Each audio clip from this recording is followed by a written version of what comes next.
네, 관련 내용 손수호 변호사와 함께 자세히 알아보겠습니다. 어서 오십시오. 네, 안녕하세요. 법조인이신데 그 대법원장님께서 말씀하신 거 다 알아들으셨어요? 아, 법조인이 못 알아들으면 안 되는데 중요한 거는 오늘 얼마나 쉽게 정확하게 그렇죠. 전달해 드리느냐 이 부분이 어려운 일인 것 같습니다. 그러니까 저도 방송을 준비하면서 계속 생중계를 봤는데 이게 사실 법률적인 용어가 섞여 있다 보니까 좀 어렵습니다. 그래서 뭐 판결 내용에 대해서는 앞서 기자들이 다 설명을 했으니까 좀 각 인물에 대해서 날씨로 좀 간단히 네. 좀 설명해 주세요. 이게 박근혜 전 대통령에게는 햇님 네. 반짝입니까? 먹구름입니까? 뭐 피고인들에게는 안타까운 얘기지만 예. 오늘 햇님 반짝이라고 말씀드릴 피고인은 한 명도 없는 것 같아요. 한 명도 없습니까? 네, 우선 박근혜 전 대통령 예. 또 최순실 씨는 먹구름인데 먹구름. 여전히 먹구름. 여전히 네, 먹구름. 이미 먹구름이었어요. 아, 그래서 그렇게 유리하게 볼 부분이 크지 않다. 물론 비바람도 몰아칩니까? 비바람은 이미 한참 좀 또 계속 몰아치고 있기 때문에 예. 더 악화되는 건 없다. 다만 최순실 씨의 경우에는 예. 강요죄 부분은 유죄가 무죄로 바뀐 부분이 있어요. 그렇죠. 하지만 그렇다 하더라도 형량에 크게 영향을 주지는 않을 수 있다는 생각이 들고요. 예. 그렇다면 남은 다른 피고인은 이제 이재용 부회장이죠. 예. 이재용 부회장은 먹구름인데 예. 태풍이 예상됩니다. 태풍. 네. 먹구름인데 태풍. 파기환송심이 이제 열려요. 다시 대법원에서 예. 2심으로 돌아갔는데요. 예. 2심 재판 결과 기존에 이제 이번에 파기된 이번에 예. 깨진 2심 판결보다 훨씬 더 좋지 않은 결과를 받아들 가능성이 상당히 높아 보입니다. 예, 저희가 좀 시청자 여러분의 이해를 돕기 위해서 날씨로 좀 이번 판결을 좀 분석을 해봤습니다. 자, 그렇다면 각각 하나씩의 쟁점에 대해서 판단해 볼 텐데요. 먼저 법률 용어 하나부터 좀 정리를 해보고 가죠. 파기환송이라는 게 네. 정확히 어떤 겁니까? 파기는 깬다는 거죠. 예, 네. 그리고 환송은 돌려보내는 거죠. 돌려보내는 거. 네, 이번에 깨서 돌려보낸다. 그렇습니다. 예. 오늘 대법원이 한 게 예. 이제 파기환송인데요. 2심 판결. 2심 판결에 불복을 해서 대법원까지 올라온 거잖아요. 그렇죠. 그래서 여기 대법원에서 원래 그 판단의 대상인 2심 예. 원심 판결을 깨고 원심을 네, 깨고. 이거 잘못됐다. 잘못된 부분이 있다. 깨고 다시 재판하라고 돌려보낸 겁니다. 이제 파기환송심 파기환송돼서 다시 돌려받은 2심 재판부가 예. 다시 재판을 하게 되는 것이고요. 예. 그 판결에 대해서 불복하는 사람들은 다시 재상고해서 예. 또 대법원에서 한 번 더 다툴 기회는 남아 있습니다. 아, 한 번 더 할 수 있습니까? 그렇습니다. 어쨌든 그 피고인들에 대한 방어권은 충분히 보장이 되는 것이죠. 파기환송심에서도. 그렇습니다. 당연합니다. 예. 파기환송심도 2심이에요. 예. 그래서 역시 2심이기 때문에 사실관계에 대한 부분도 다 다툴 수가 있는 것인데요. 다만 이런 부분이 있어요. 동일한 사건이기 때문에 예. 상급심의 판단에 하급심은 기속돼요. 좀 따라야 돼요. 그래서 그 상급심, 하급심 어려우니까 그래요? 그러니까 대법원의 판단을 네. 파기환송심이 어느 정도 그냥 네. 법률 그 가이드라인을 따라주는 것이 좀 관례다. 네, 관례가 아니라 법원 조직법에 규정이 있어요. 그게 네. 규정이 돼 있는 네, 건가요? 기속되기 예. 때문에 따라야 합니다. 어. 만약에 그렇게 따르지 않은 그런 판단을 내릴 수도 있거든요. 예, 예. 하지만 그럴 경우에 거기에 불복한 당사자가 거기에 불복해서 다시 대법원으로 올라갈 경우에는 오늘 내린 그런 판결과 같은 취지의 판결이 확정될 수 있겠죠. 그렇군요. 자, 그렇다면 이제 쟁점은 무엇인지 각 인물별로 살펴보도록 하겠습니다. 먼저 박근혜 전 대통령에 대한 파기환송 부분 보겠습니다. 뇌물 혐의 분리해서 다시 판결하라 이 취지거든요. 뇌물 네. 혐의는 왜 분리하는 겁니까? 이 부분 1심 재판부, 2심 재판부가 다 놓친 부분이에요. 예. 그렇기 때문에 1, 2심 다 잘못됐다는 건가요? 그렇습니다. 네, 잘못된 부분이에요. 예. 근데 생각보다 간단합니다. 왜냐하면 예. 공직선거법이 있어요. 이 공직선거법에는 이 선거권이 없는 자 그리고 피선거권이 없는 자 이런 사람들을 규정하고 있습니다. 예. 그런데 그 중에 하나가 뭐 1년 이상의 징역이나 금고형 받고 예. 종료되지 않은 경우에도 이제 선거권이 없어요. 예. 그리고 또 하나는 공무원이 뭐 대통령 등이 뇌물을 받으면 뇌물을 받아서 100만 원 이상의 벌금형 선고받고 이런 경우에는 역시 없거든요. 예. 선거권이. 그렇다면 재판부 입장에서 볼 때 아니 어떤 사람이 죄를 많이 지었습니다. 예. 여러 가지 범죄를 지었어요. 그런데 이거를 원칙은 다 한꺼번에 묶어서 형을 하나 선고하는 게 맞아요. 그런데 이 공직선거법을 위반한 경우에는 이 사람에 대해서 그 피고인에 대해서 선거권, 피선거권을 판단해야 되니까 예. 그 부분은 나눠서 판단해달라라고 하는 규정이 공직선거법에 있는데 예. 안타깝게도 1, 2심 재판부가 모두 이 부분을 간과했습니다. 간과했다. 네, 깜빡하고 넘어간 거예요. 반영하지 못했어요. 아니 근데 궁금한 게 어떻게 1, 2심 둘 다 모를 네. 수가 있는 걸까요? 이런 일이 좀 있는 경우입니까? 사실 재판도 사람이 하는 거니까 예. 실수는 있을 수 있죠. 그리고 그런 실수를 잡아내기 위해서 예. 상급심이 있는 거고 심급제도가 있는 거거든요. 이번에 그런 절차적인 부분에 있어서의 잘못을 집어냈으니까 예. 파기환송심에서 이 부분을 잘 마무리할 겁니다. 아, 그렇군요. 그렇다면 파기환송심에서 뇌물 혐의를 분리해서 선고를 하게 되면 네. 앞서 뭐 날씨로 먹구름이다 뭐 이렇게 말씀을 해주셨는데 그렇다면 형량이 더 늘어날 가능성에 지금 무게를 두시는 거죠? 그럴 가능성이 있어요. 예. 반드시 그런 건 아닌데요. 그럴 예. 가능성이 있는 겁니다. 다만 큰 차이가 없거나 아니면 동일할 수도 있어요. 큰 차이가 없거나 동일할 네네. 수가 있다. 2심에서 박근혜 전 대통령이 이제 그 받았던 것이 징역 25년에 벌금 200억 원이었지 않습니까? 네, 이게 그렇습니다. 똑같을 수도 있다는 그럴 수도 말씀이신가요? 있어요. 예, 왜냐하면 참고할 만한 그런 규정이 있기 예, 때문인데요. 형사소송법에 이런 규정이 있습니다. 여러 죄를 범한 사람이 있는데 예. 그중에 한꺼번에 다 선고했으면 어떤 형량이 나오겠죠. 예. 한꺼번에 다 재판을 받았으면. 그렇죠. 그런데 그중에 일부분만 먼저 재판을 받은 겁니다. 예. 그래서 형량이 선고됐어요. 그런데 나중에 보니까 뭐야. 같이 재판 받을 수 있는 범죄가 나중에 발견된 거예요. 예. 이러면 또 재판을 받아야 되거든요. 예. 그럴 경우에는 대부분의 경우에 나눠서 재판을 받으면 형량이 한 번 선고되고 두 번 선고되니까 징역형을 2번 다 더해야 됩니다. 그죠. 플러스가 되겠죠. 그렇습니다. 예. 그런데 그럴 경우에는 한꺼번에 재판받았으면 형이 한 번 선고될 건데 예. 나눠서 하게 됐으니까 한꺼번에 받았을 때 어느 정도 선고됐을 거라고 한번 짐작을 해서 이거를 반영하도록 규정이 있어요. 그렇다면 같은 규정은 아니지만 그 취지를 생각해 본다면 이번에 파기환송심에서 나누어서 선고할 때도 한꺼번에 선고할 때 지난번에 이렇게 선고했으니까 예. 나누어서 선고하더라도 그 총 기간은 징역형의 총 기간은 같게 하거나 비슷하게 할 가능성이 충분히 있는 거죠. 아, 그렇군요. 박근혜 전 대통령의 무죄가 확정된 그 부분도 있었거든요. 이건 어떤 겁니까? 박근혜 대통령의 무죄가 확정된 부분요? 예, 무죄가 확정된 부분은 없었던 겁니까? 오늘 무죄가 확정된 부분은 없죠? 아, 네. 그렇다면 그 박근혜 전 대통령이 받은 혐의에 대해서 다시 판단을 하라고 돌려보낸 것이 다고 네. 안종범의 수첩, 사초로도 불렸었는데 이 네. 부분에 대해서는 무죄로 인정이 된 부분이 있습니다. 이 부분도 지금 언론 보도가 약간 좀 혼선이 있어요. 혼선이 있습니까? 네네. 예. 이 안종범 수첩은 업무 수첩은 증거 능력이 문제가 되는 거거든요. 증거 능력이. 네, 유죄 무죄가 아니고 예. 유죄든 무죄든 이걸 판단할 때 유죄 판단을 할 때 안종범 업무 수첩을 유죄의 증거로 쓸 수 있느냐 예. 그런 자격이 있느냐 이런 부분에 있어서 의견이 갈렸던 건데요. 이재용 부회장에게 징역형을 선고하면서 집행을 유예해서 결국은 석방될 수 있게 했던 예. 이재용 부회장 항소심에서는 이 안종범 업무 수첩의 증거 능력을 인정하지 않았습니다. 예. 그런데 그 외에 모든 재판에서는 예. 안종범 업무수첩의 증거 능력을 일부분이나마 인정을 다 했어요. 예. 그렇기 때문에 오늘 대법원 판결이 굉장히 중요했고요. 정리가 필요했는데 예.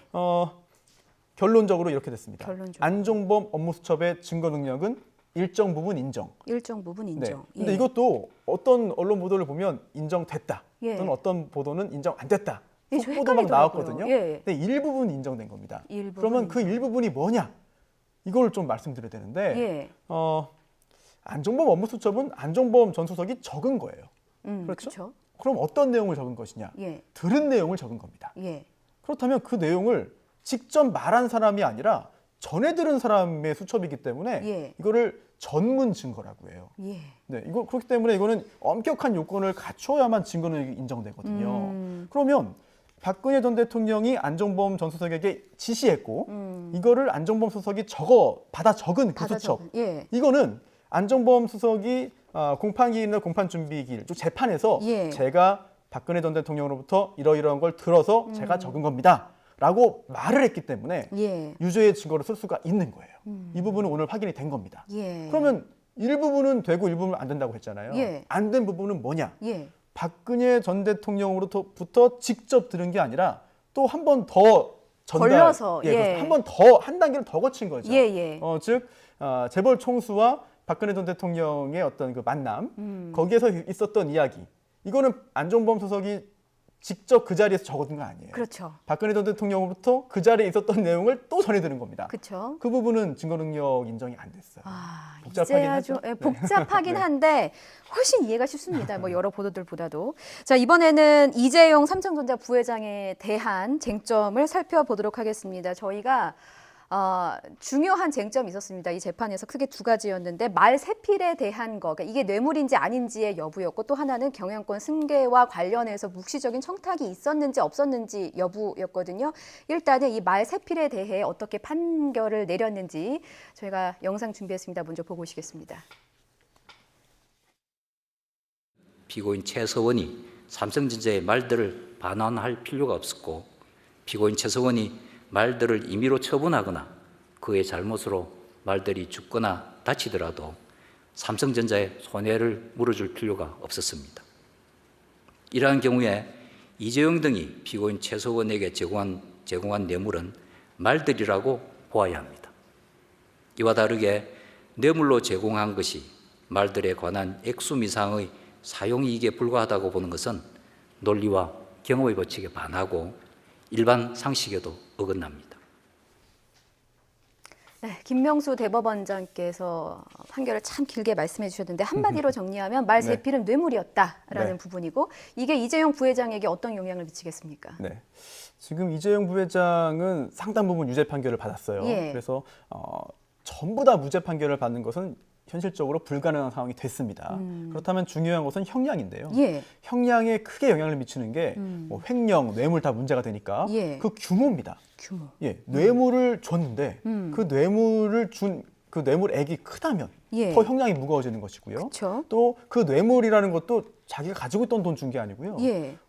회사 자금을 횡령해서 줬거든요. 예. 그렇다면 역시 횡령의 어떤 그 규모도 덩달아 같이 커지는 겁니다. 그러면 또 양형도 무거워지겠죠. 형량도 예. 크게 증가하겠죠. 예. 그런데 지난번 집행유예로 인해서 석방될 때의 판단은 말세필 그 말 자체가 뇌물은 아니다. 그럼 뭐가 뇌물이었습니까? 말을 이용할 수 있게 아. 최순실 씨 측에게 이 삼성이 소유하고 있는 말을 이용할 수 있게 해준 거고 그 이용할 수 있는 이익 그게 뇌물인데 그게 얼마인지는 판단할 수 없다. 예. 그렇기 때문에 뇌물액을 상정함에 있어서는 그게 포함이 안 됐어요. 예. 그런데 오늘 대법원은 그게 틀렸다고 봤습니다. 예. 즉 말세필이 뇌물이다라고 한 말세필 건데요. 뇌물이다. 근데 여기서 예. 중요한 내용이 또 하나 나옵니다. 예. 그동안 이재용 부회장 측에서는 이런 주장을 한 거예요. 이 말세필은 소유권이 삼성에게 있습니다. 예. 삼성이 소유권을 여전히 가지고 있는데 이게 어떻게 뇌물이 됩니까? 그렇죠. 우리가 최순실 씨 측에게 준 게 아닙니다. 그렇죠. 여전히 삼성 말입니다. 그래서 2심에서는 그렇게 인정이 된 거거든요. 예. 그런데 오늘 대법원은 그게 틀렸다고 봤습니다. 왜냐? 이 뇌물에서는 뇌물인지 여부를 판단함에 있어서는 예. 민법적인 소유권이 중요한 게 아니다. 예. 실질적으로 소유권이 삼성에 있더라도 최순실 씨 측이 마음 놓고 쓸 수 있게 됐다면 예. 마음 놓고 쓸 수 있게 됐다면 눈치 보지 않고. 그렇습니다. 예. 그리고 오늘 판결에 또 굉장히 재밌는 부분이 있어요. 예. 최순실 씨가 이 말을 임의로 처분하거나 팔거나 예. 또는 잘못해서 말들이 죽거나 예. 다치더라도 그 손해를 삼성에게 물어줄 필요가 없었기 때문에 예. 소유권이 누구에게 삼성에게 여전히 있는지와 관계없이 결국 이 말세필의 가격을 그만큼의 금액을 뇌물로 준 것이고 뇌물로 받은 것이다 예. 라는 판단을 내린 거죠. 예. 이 부분은 굉장히 중요합니다. 그렇습니다. 그 뇌물죄와 관련해서 또 저희가 체크해야 할 부분이 삼성의 동계스포츠 영재센터에 지원한 16억 원에 대한 부분이거든요. 이 부분에 대해서는 어떤 판결을 내렸는지 김명수 대법원장의 말을 한번 들어보고 오겠습니다.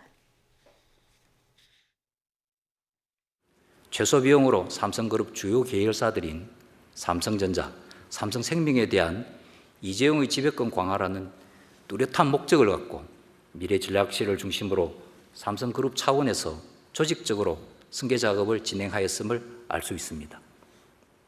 이러한 승계 작업에 관하여 전 대통령의 직무 권한으로 영향을 미칠 수 있으므로 승계 작업은 그에 관한 전 대통령의 직무 행위와 제공되는 이익 사이에 대가 관계를 인정할 수 있을 정도로 특정되었고 부정한 청탁의 내용이 될 수 있습니다.